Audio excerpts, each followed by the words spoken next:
All right. Well, good afternoon. Come on in. I know some of you are still logging in. Please join us.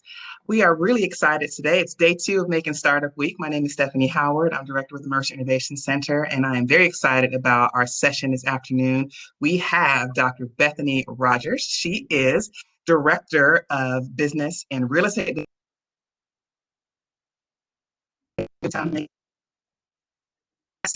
Source for entrepreneurs in this community. So if you have questions for Bethany, please make sure you write them in the chat and make sure you write down NewTown Macon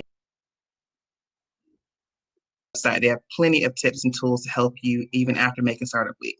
But Bethany is going to talk about how can we get our house in order before getting our business in order. She is very knowledgeable about all the things you need to do before you get started. So Bethany, I'm going to turn it over to you.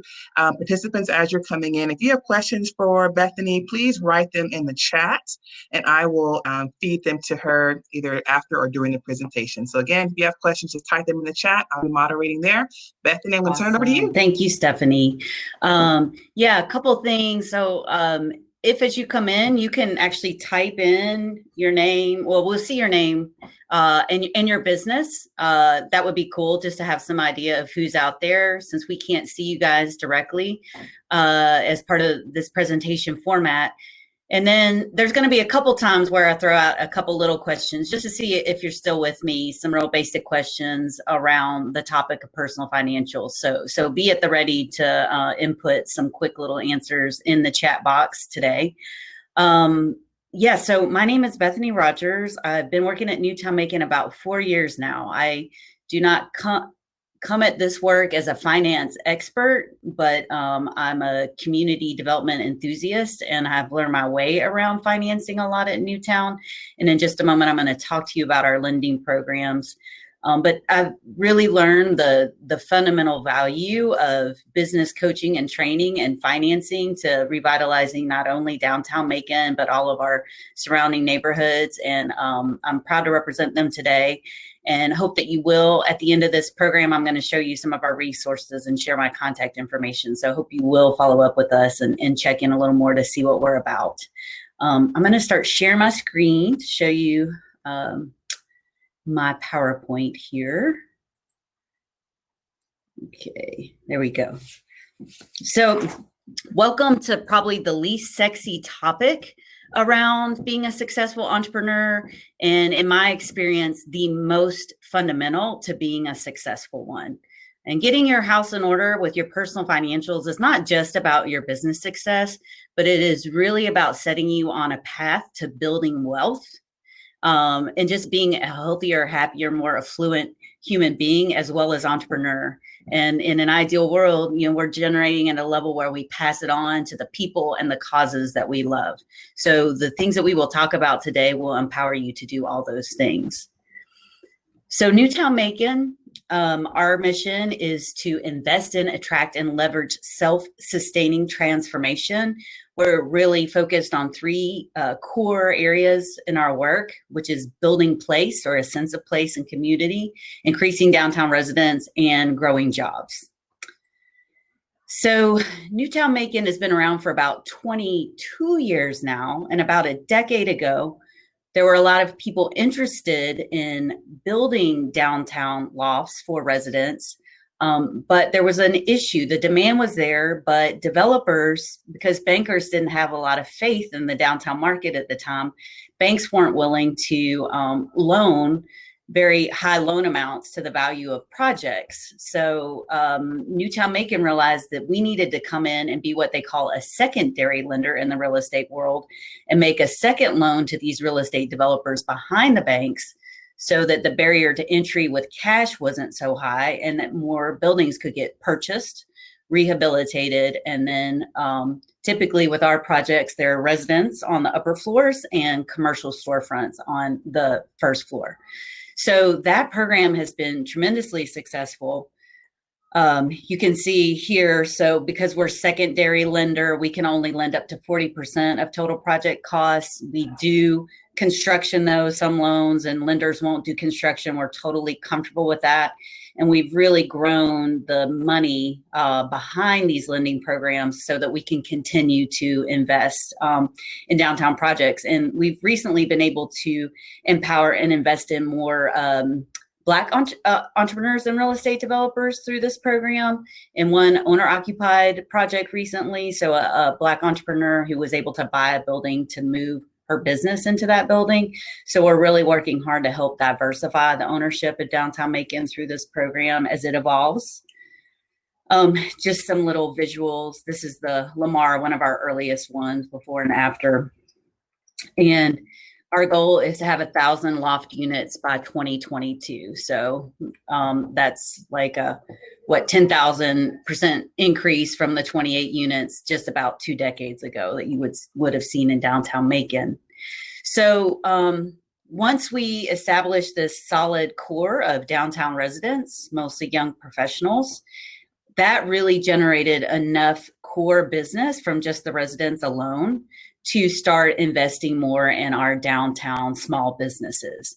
And so about 5 years after we started our real estate lending, Dr. Kirby Godsey approached us to do the same kind of lending that we were doing for real estate developers, but for entrepreneurs. We knew right away we would be doing kind of business financing that banks wouldn't have been as comfortable with, especially because at the time there were still a lot of restrictions for banks after the 2008 crash. So we knew we were comfortable with bars and restaurants where banks wouldn't be. But we also realized there was a real need for women entrepreneurs and entrepreneurs of color who hadn't had access to coaching, and maybe some exceptions in the loan approval process that would work with them if they had low credit scores, or maybe not traditional collateral, which we'll talk about in a minute. And so we've really found that our special niche at NewTown is to work with women entrepreneurs and entrepreneurs of color, folks who haven't had access to coaching, our first-time borrowers who just need that technical assistance to get through our lending process. So we've got about $3 million now in an endowment, a private endowment that backs that loan program up, and it continues to move forward. Even through all of the COVID pandemic challenges, that program still is sustainable and is staying strong and steady. And a big announcement for NewTown Macon, we just got designated as Emerging Community Development Financial Institution by the U.S. Treasury. And the biggest thing that this will do for us is allow us to get a little more financial support for the coaching piece or the technical assistance. And you can see in this top line of the slide here that a lot of that work is around working with entrepreneurs of color, low income folks, and women, and in our case, not the rural as much. And that CDFIs are still very successful, even with working with these underserved populations, because the coaching is there and we're doing a lot of good character lending and investing in the right kinds of entrepreneurs and real estate developers. So this is a really important slide and graphic to keep in mind when you think about the business finance piece and just what's available to you resource-wise out there as either potential entrepreneurs or existing entrepreneurs. So by far the largest provider of business financing are banks, by far, right?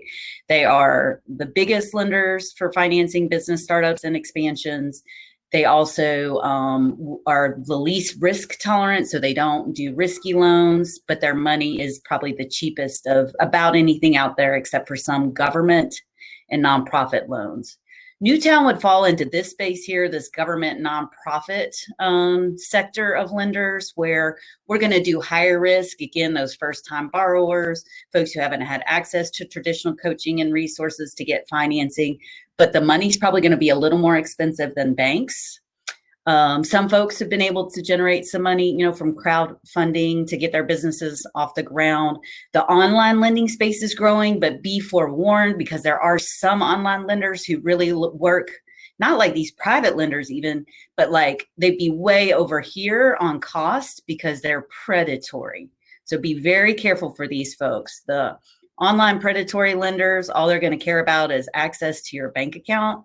And they've really preyed on small business folks during the COVID pandemic.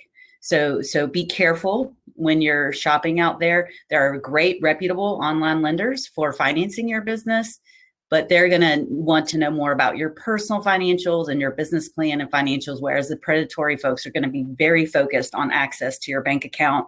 And the terms of those loans are going to be daily debits that probably last about 6 months.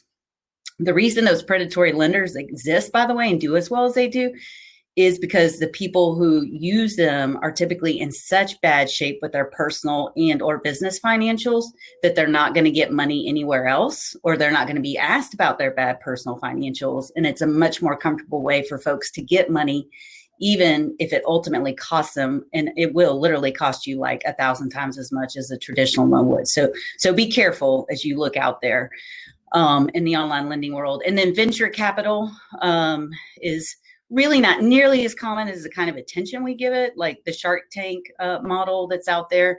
These are more typically for businesses that have really high return and in sectors like tech and health, where growth can be really astronomical compared to the input there. So when I talk to you today about the relevance of personal financials to business finance, it's really going to be focused more on someone investing in you, either as a bank, a traditional lender, or a lender like NewTown that's a nonprofit lender but uses really similar kinds of parameters as a bank to do the underwriting of a loan.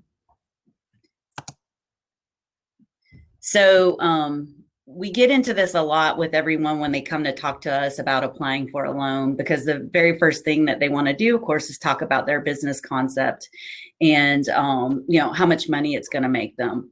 But I'm going to tell you right away that the personal financials is usually the area where the aspiring or the existing entrepreneur runs into trouble and cannot secure the loan or the financing they need. So even though you want to run off and get into that business piece, you're going to find that if you don't have your house in order, if you don't have those personal financials squared away, that you're going to have a hard time securing that loan that you need to move forward.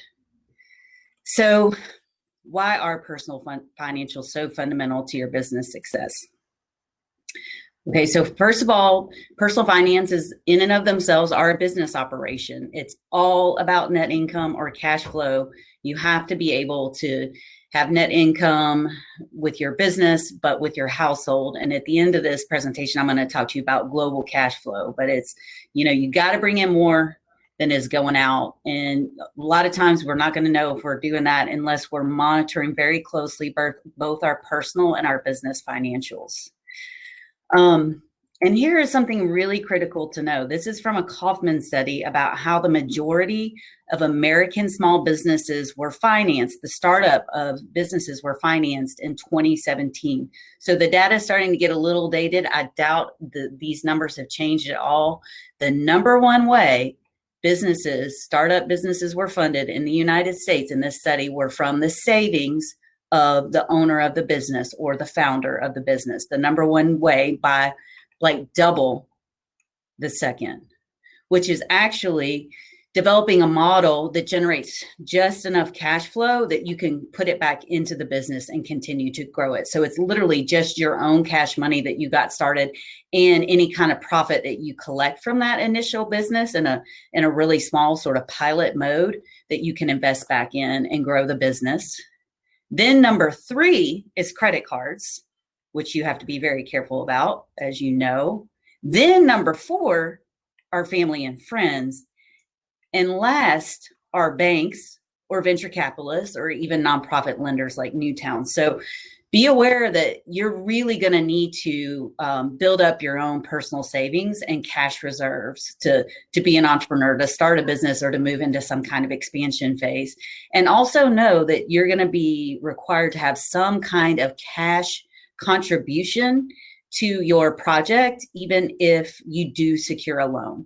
Typically it's 10%, but it depends, and the higher you can have. So let's say your business startup is going to cost you $100,000. You're at least going to want to have $10,000 on hand, but the higher you can contribute to that proportion of the project cost, the stronger of a loan applicant you're going to be. So if you could actually put 25% of your own cash in, you're going to be a much stronger loan candidate to the bank or to a lender like NewTown if you can do that. So personal financials, cash flow, building up those cash reserves are key. Number 2, personal liabilities, personal money mismanagement will pull on your business and your business profits. So even if you have the best business plan in the world and it's making tons of money, if you have astronomical credit card debt that you're going to have to start taking from your business profits to pay it off, you may move from being some extremely successful entrepreneur to someone who's barely getting by. And I'm sure a lot of you know, but one of the main ways that a business fails is poor financial management and most specifically lack of working capital, the lack of necessary cash reserves that are needed on hand in case of emergencies. And there's always a relationship between the cash reserves that you have in the business itself and what you have for your household or for yourself personally and any kind of personal liabilities that you have. And then the third one, and this is the really critical piece in business finance, is that you have to have assets in similar value to your loan amount. And this is called, in the world of business finance, it's called your security interest or collateral. And this is really critical to understand. This doesn't come up as much explicitly when we go take out an auto loan or a home loan, because when you buy those things with money from the bank or from the car dealer, whoever it may be, they have structured those loans so that if you stop making payments, they're just going to come and repossess that car or come and repossess that house and at least be somewhat made whole from doing that lending work. The problem with business loans is a lot of times that's not as clear, like what the bank can come and take in the event that you stop paying on the loan. So they have to do a much deeper dive into your business and personal financials and assets to figure out what else is there in the event that you stop making payments on your loan. So this chart is awesome. It's one of my favorite slides that I use in all kinds of business coaching and explaining our programs. So a lender's number one preferred way is definitely to get paid back to you by cash flow or profits from your business. Your business makes more than enough profit to pay your, let's say, $1,000 a month that you have to pay in business debt service. Now, if you do stop paying or suddenly there's just no cash flow available, the next thing that a lender is going to look to is what kind of assets or equipment do you have in the business that we could sell at some kind of discounted rate that would bring us the same kind of money or value in money as the loan amount that we've made. Then they're going to look at your personal cash. Okay, so anything that's what they call marketable, which would be cash or stocks, bonds, and what have you. And then the final thing they're going to look at is what kind of assets, personal household assets, do you have that they could liquidate or sell also at a discounted value in order to be made whole. Okay, so this piece right here is where so many of our aspiring entrepreneurs get tripped up on securing financing. They do not have the assets that they need personally or household wise in order to secure a debt. Let's say really honestly, anywhere from about $25,000 on. A lot of our aspiring entrepreneurs have not built up the kind of assets they need to be able to do that work. So this is something to be aware of right out the gate in order to make you more successful in securing your financing.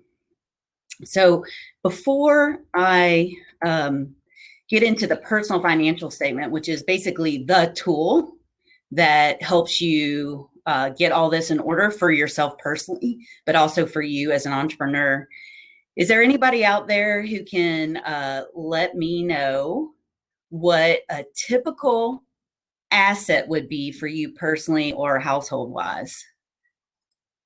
I'm sorry. So something useful or valuable, as you can see here is the definition. Is there anybody out there, Stephanie or Arian, am I missing, not seeing chatting comments? What would be an asset that you personally have or you and your husband or wife have together as a household that would be treated as an asset? We have someone saying your house, if you own a house. Yes, houses are awesome assets and collateral for loans. We have stocks and CDs, Yep. car, boat, or Yep. jewelry. Yep. Real That's estate of all your it is. home. Yep. And then what's the less fun stuff of liabilities? What are common liabilities that we all have?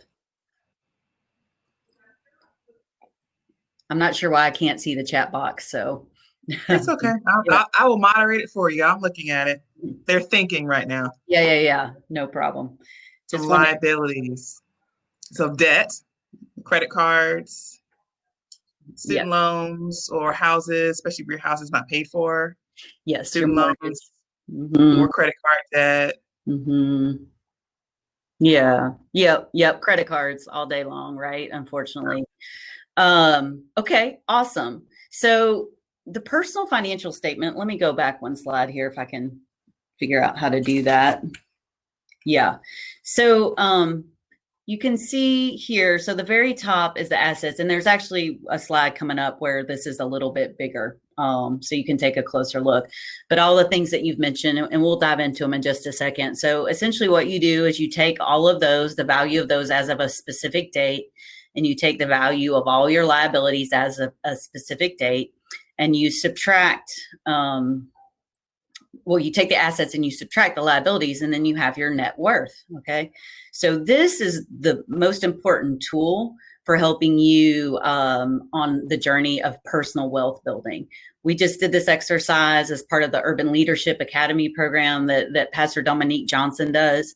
And the man who was leading that session was sharing with us how someone who makes $350,000 a year has a weaker personal financial statement or a weaker net worth than someone who makes $50,000 a year, right? This is how you actually take your money, you manage it, and you invest it. So it's a powerful tool to check in on your financial health.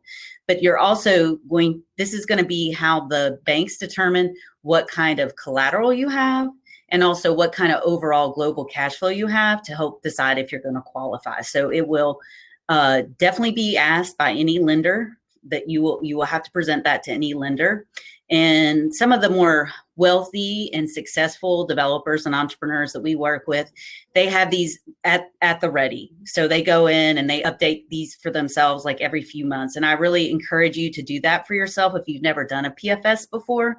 And at the end, we're going to talk about some software programs that will do this for you at the regular. Okay. Hey, Bethany, we have one quick question. Yeah. We have someone in the chat, they have a printing business, and they ask, would their equipment qualify as an asset? And would it need to exceed a certain value to be considered an asset? No, I mean, any value is value. And absolutely it would. Now, we'll talk about this a little bit, and we'll talk about valuing your business as an asset, but technically your business on the personal financial statement gets listed as a whole value, the value of the business as a whole. It's not going to separate out each little thing. Now, when you're doing your business financials, which would be a sister presentation to this one, you would work with your accountant to generate what's called a balance sheet. And that's where you would explicitly reflect your printing equipment, anything that has any kind of liquidation value that you could sell for some kind of value moving forward. So that's where it would go, but it would end up affecting this piece over here because your business is an investment and it does, ideally have some kind of value there. So great question. So we've gone through all the assets and what they are. Again, here's a little bit bigger picture of that. So just so you are going to be, you can't just go willy-nilly when you start making up a PFS and trying to just be sure you look good to this lender so that you can secure that loan. You're going to be asked for other financial statements to back up this. And, there's going to be cross-referencing, so to speak, to be sure that the kinds of values that you're putting for your assets really do line up, with what we're seeing on the PFS and the kind of collateral position that we need to see as lenders. So you're going to be asked for business statements like the balance sheet, like we were just talking about, or the profit and loss statement, which is going to be saying to that global just that net income piece that we'll talk about in a minute. Bank statements, your tax returns are always asked for by lenders.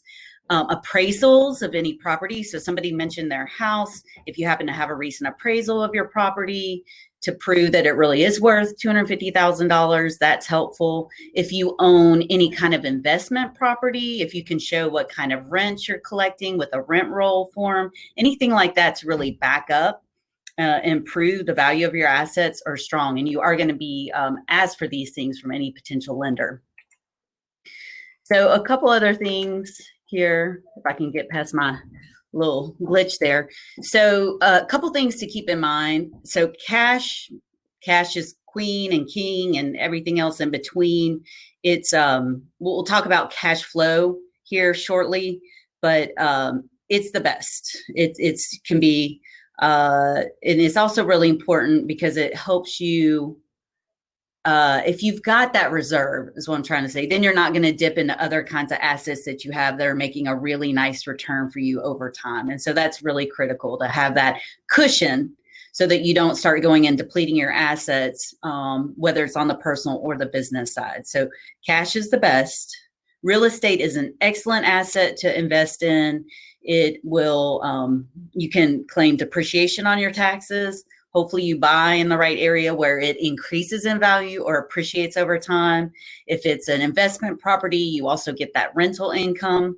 But as some of you mentioned, you are likely going to have your real estate as an asset, but also as a liability on your personal financial statement. So be sure that if you've got something up there as an asset, and if you owe any money on it, that you also list it as a liability. So stocks, bonds, mutual funds are probably considered the next ideal asset for a lender because they can be sold quickly and turned into cash. So those are great assets in the eyes of a lender. Cars draw significantly on your cash flow and they always depreciate in values. They're not particularly great wealth building assets. I know that they have a really key and fundamental role that they play in just keeping us going day to day, but they're not a great investment for building wealth. Jewelry, electronics, art, a lot of these aren't going to have a lot of significant value to a lender unless they are something that have been appraised, which we've seen once or twice with someone who's had really valuable jewelry. But otherwise, most of the stuff, when folks list those kinds of personal items of value, it's really more the value that they have to you. A lender's not going to be interested in taking those and liquidating them and selling them. And sometimes people's emotional affiliations around some of these valuables maybe increase the value of it than what it's really worth. So that piece, is something that you can definitely keep in your PFS, but just kind of with a grain of salt there, and just know that for the most part, most lenders aren't wanting to really come and take your electronics and your jewelry. And so focusing on a house or a piece of property or some marketable securities, as far as a lender goes, is a better place to put your money initially when you're building your asset base. These two came together, but retirement, a lot of times, especially those of us out there who are working a 9-to-5, where you can get a match. Just know lenders cannot use your retirement accounts as collateral, which is great. It's safe, they're protected, but we love seeing them there because it means you've got some financial discipline and you are building wealth for yourself and for the long term, and that keeps you sustainable. Now, your business, this was just the thing that came up. It is an investment too. And it absolutely, I really hope for all of you that already have a business that it shows up as an asset on your PFS. There are a lot of different ways to value a business. The most standard way, though, is to think about the business operating in full, whether you're there running it or not, and what's the profitability margin. So that's income minus your business expenses, right? Then that's your profit. And that profit margin is typically what's used to determine the business valuation. We could spend a lot of time on that. It could be a whole session of itself. And we don't have time for that, but just know that your business should be an asset. And you should be using some kind of standard formula that's out there, because it's likely that the bank or NewTown, in our case, is going to ask you, how exactly did you arrive at the calculation that your business is worth, let's say, $500,000. Okay. So that's the asset piece. Liabilities, all these things that we all just mentioned. Oh, do be aware of contingent liabilities. We have folks who do overlook these things. When you're a co-signer on a loan, this is what we've seen most commonly, is when parents co-sign on a student loan for their children or an auto loan for their children. Or if maybe you've got a personal guarantee on another real estate project that if it goes bad, that's going to pull on you.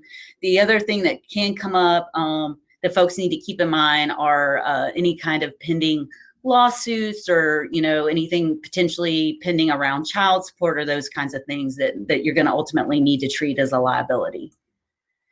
And so this is just the blown up piece of what we're talking about previously. And again, here, probably the most key way a lender determines the liabilities, and if you've listed everything there, is a credit report. I really recommend, if you've never done a PFS before, to run one of the free credit reports that are out there and make sure you really got a handle on all the different outstanding debts that you have. Credit cards, unfortunately, because everybody lures us into signing up for them with the good deals. We've had lots of people, when they haven't done PFSs before, really not have a proper handle on all of their debt. We've seen it on the asset side too, but more the liability side. And it just doesn't look strong if you're coming to somebody and asking them for money and you're not even listing and aware of all the debt that you really have and are beholden to. So take a look at that. And again, we are going to look at bank statements, tax returns, probably going to ask you information on contingent liabilities just to confirm what we've seen in there and be sure that the numbers that you're showing us are accurate. Focus on your business versus on your personal versus your business credit to get started. This is especially true for really small business folks. You want to really pay attention to that score, but even more critically, especially for a lender like NewTown, where we do not have a credit score minimum requirement, is that you can show a recent history of paying on time. So even if it's the minimum payment, but you can show us that you're paying on time. Because we had one, I can think of a borrower or a potential borrower who was so close and we were ready to do it, but we saw some really recent negligent payment history on their credit report that was just like the thing that tipped us over into feeling like we just weren't going to be able to loan to that entrepreneur at the time. So really take that personal credit seriously. Credit card debt is probably the next place you're going to want to focus as far as improving your PFS once you run it for the first time. It's the most aggressive debt typically. And you do want to get your credit card balance to 30% or less than the amount that you've been approved for in total, because that has a really big impact on your personal credit score. So lowering your credit card debt to less than 30% of your total approved lending limit across all of your credit cards. And then student loans, I mean, we know they can really be a big burden on us out there, and I'm still working hard to pay mine off. But these aren't necessarily looked as down upon as some, because they are seen as an investment in you and in your personal development and growth and your marketability as an entrepreneur. So one other thing to know about the net worth piece and PFS forms and submitting them to banks is that they're likely going to ask you for schedules. And what this means is more detailed information about the assets. If you have stocks and bonds and what have you, who's holding them, what's the current market value as of what date, just to give a little more information to confirm that, what you've provided really seems genuine and correct.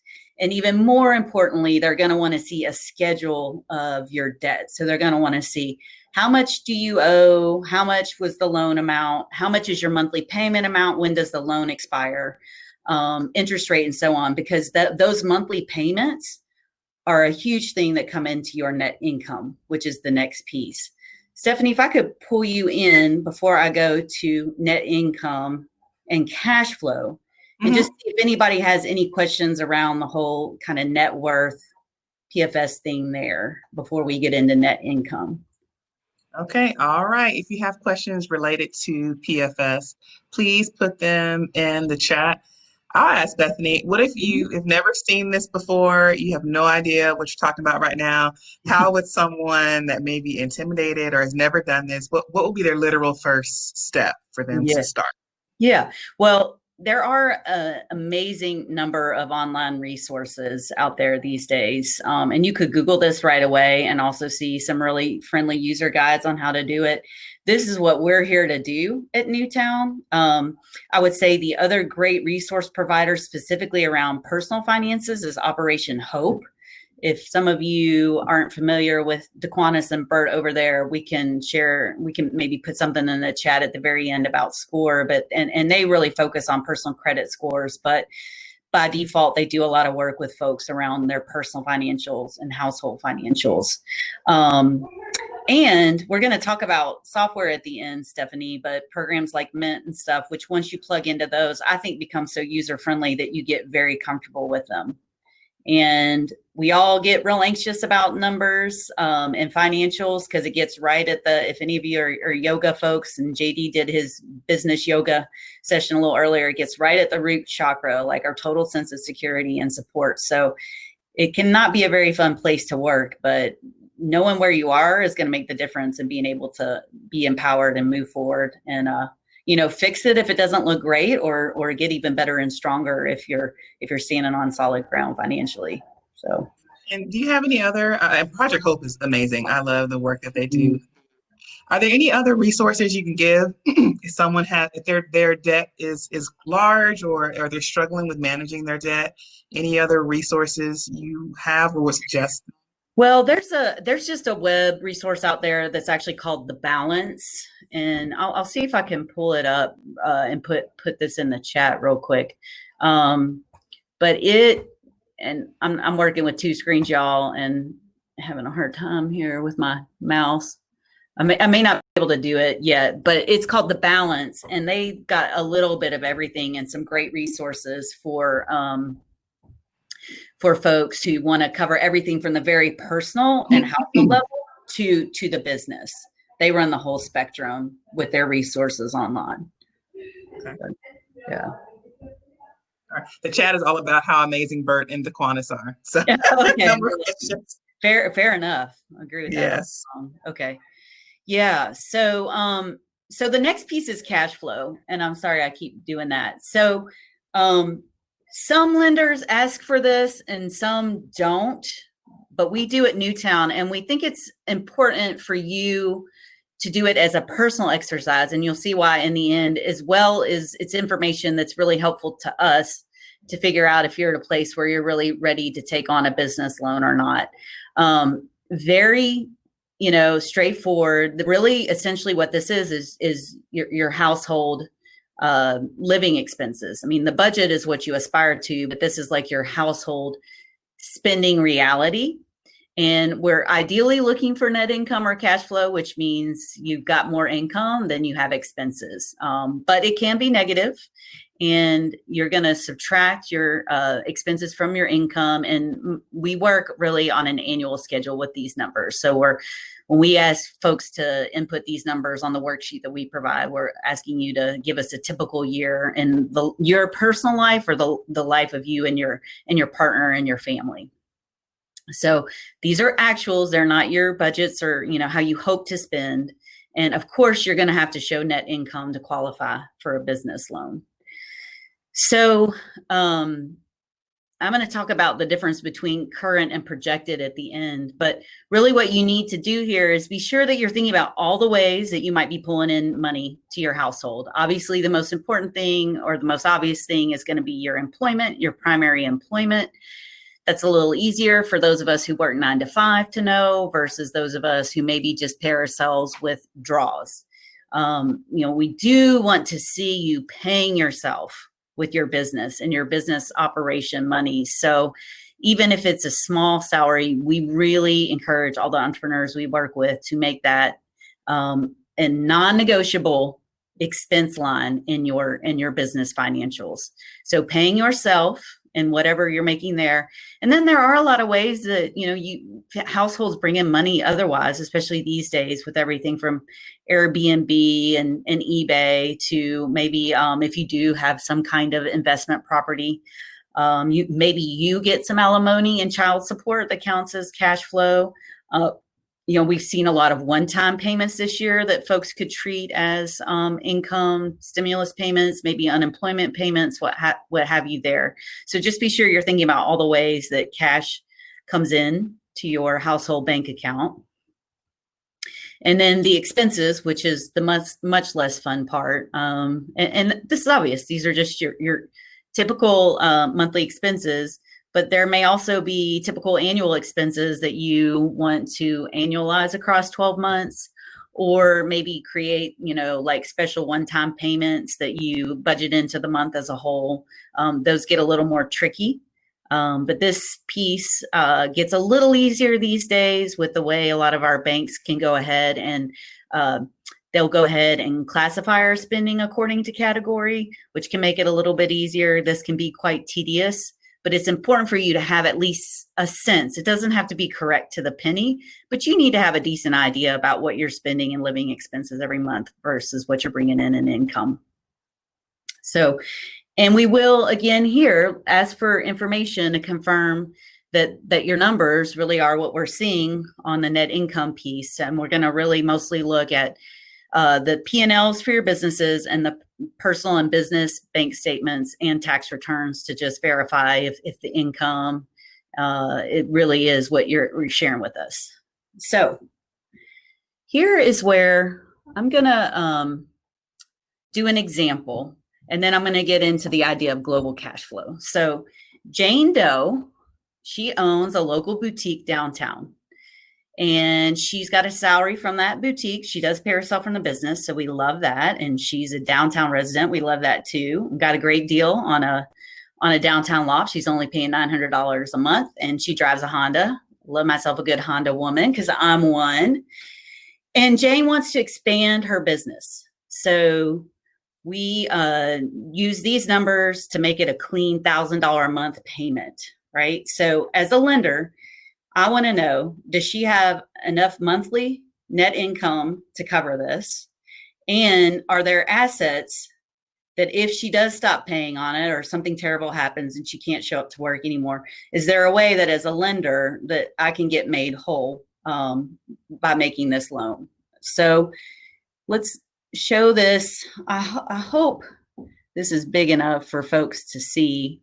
I know it's a little small with keeping us, keeping all the chat off to the side and everything. But so what we're seeing here, I'll read it to you, is she's got a savings of about 500, a checking account of about 2,000. She's showing personal property at 1,000. Her Honda's worth 5, and she's got her business at 100,000. Excuse me. Tiny little bit of credit card debt, 250, a personal loan at 20,000, and an auto loan at 50,000. And so she's got her whole net worth at just about $84,000. And then on the income side here, she's making $50,000 a year, and she's showing that her monthly expenses are just over $3,000. So she averages about $12,000 a month in net income based on this PFS. So if I go back to this, Stephanie, if you can help me out one more time. Does this borrower have the monthly net income to cover her loan payments? And does she have the net assets that as a lender, we could still get paid or made whole, as we say in the lending world? It's not looking good to me, but maybe. What does not look good to you, Stephanie? She doesn't have any assets from what I saw. Mm-hmm. She doesn't have. They're not strong assets. Mm-hmm. So she got money coming in, but she'd be a high risk. Yeah. Any other thoughts? Anybody got comments in the chat box? Since I can't see you for some odd reason. Yeah, I mean, I would have questions about how she got that valuation for her business. Yeah. I would at least want her to I would want to see her have more of a cash cushion.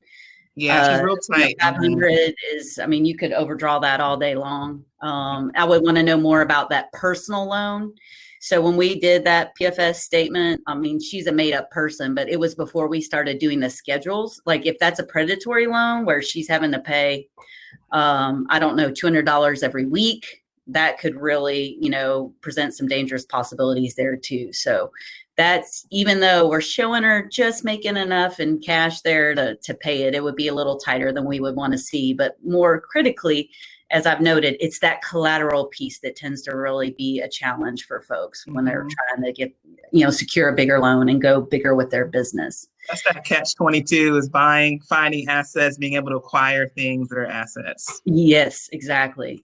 And so here's the final related piece of this is global cash flow, and we could get into this really deep and all day long, but this is like something that we really see that gets tough for folks, especially who are going to start a business, who've been working a 9-to-5, but it can come into play and be a challenge in a few other ways.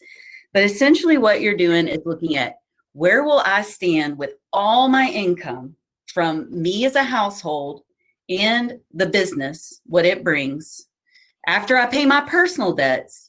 What do I have available to pay my business debts? So in this case, if I look at where I am currently, my annual household income is, we'll take the case of Jane Doe.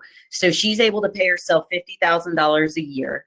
And I put her business income, her profits just from the business, this is after she pays herself, at $5,000.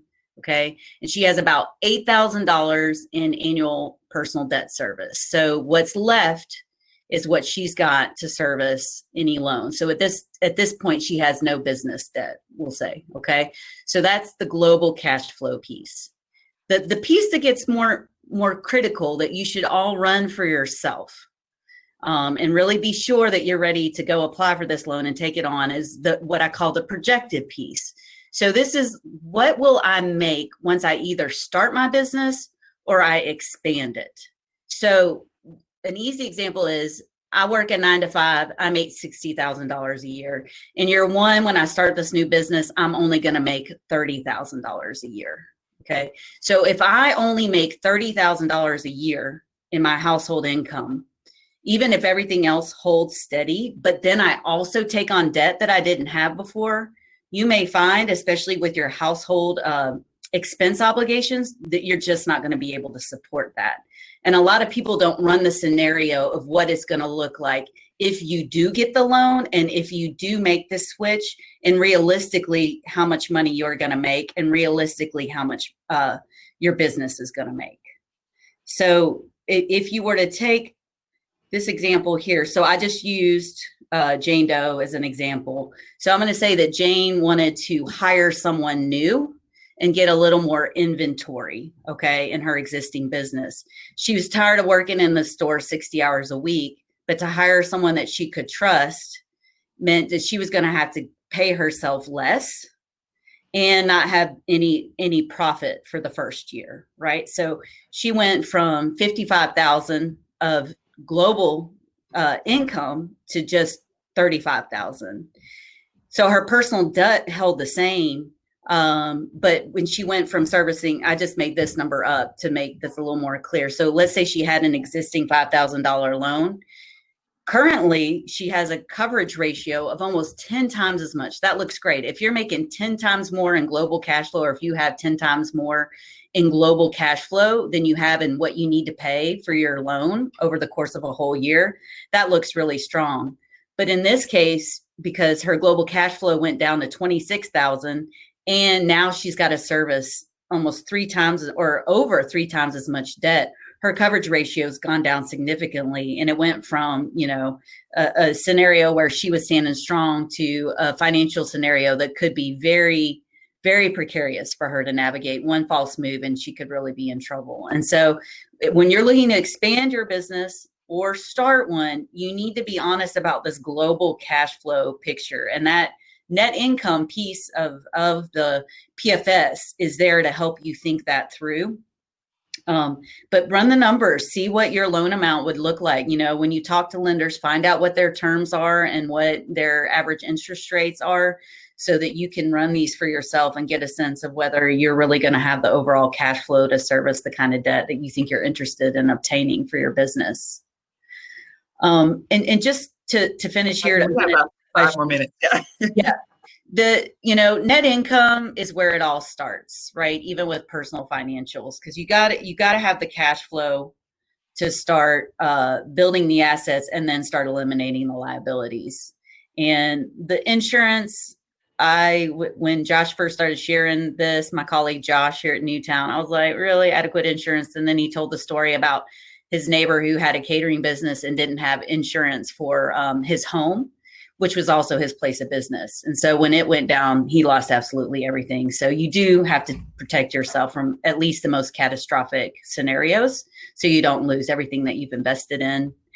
And there is so much anxiety around personal financials. And there's I couldn't find the link for it. I have it as PDF, but there's a New York Times article on procrastination. And the title is Procrastination is an Emotional Management Issue, not a Time Management Issue. And it's the same with finances. It's emotional management. We are not hardwired to be good savers and good financial managers. We're survivalists by trade. We don't like to look out and take care of the future self. We're really just concerned about today's self. So you are going to need to do some work with folks like Bird, Aquinas, NewTown's happy to help you with that.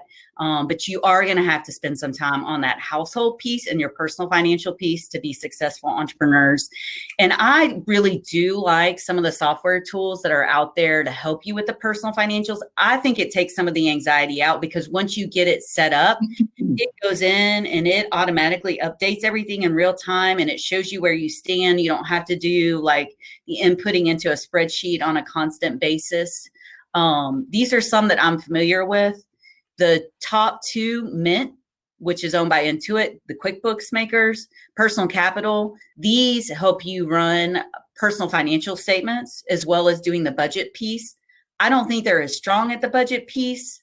Good Budget is a really good one for couples because you can share across platforms. I use Pocket Guard because it's free and it's just more proactive in letting me know of how much I've got to spend for the month. And if any of you are familiar with the envelope budgeting system for household, the envelopes, Good Budget and envelopes, you have to pay a little bit. Mint, Personal Capital, Pocket Guard, free.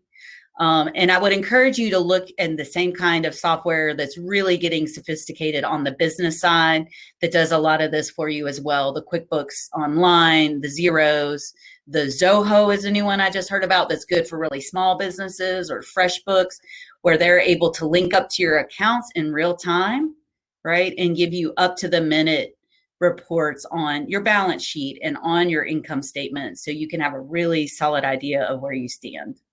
And then my last slide is we do have personal financial templates as well as business plan templates at newtownmacon.com / you can either just go / loans or loan.resources. And then my email's at the bottom, and don't hesitate to reach out to me directly with any kind of questions after this session. So yeah. Is there anything else in the chat or comments, questions? Anyone have any? Well, everyone thinks you're amazing. Any questions for Bethany? Sorry. All right. Bethany lives here, right? Her job is to help and support entrepreneurs. NewTown is a significant and amazing resource for the business community. So if you have any questions that you think of during the course of Macon Startup Week or during your entrepreneurship journey, please reach out to NewTown, reach out to Bethany. Her contact information is on the slide. But if you don't remember Bethany, just remember NewTown Macon. Check out their website. They have a ton of resources, and we are so grateful for you, Bethany, in taking the time to share your expertise with us. We appreciate you so much. Thank you, Stephanie. Back at you and all y'all. Thanks for being here today, everybody. Thank you, everyone. We appreciate you. Those of you that are going to hang out, we have another presentation starting at 3 o'clock. So you can just hang out with us here. We're going to have a conversation on building and finding a niche in a different space. So just hang out with us for a little bit longer. Thank you, Bethany. Thank you. Trying to stop sharing here. There we go.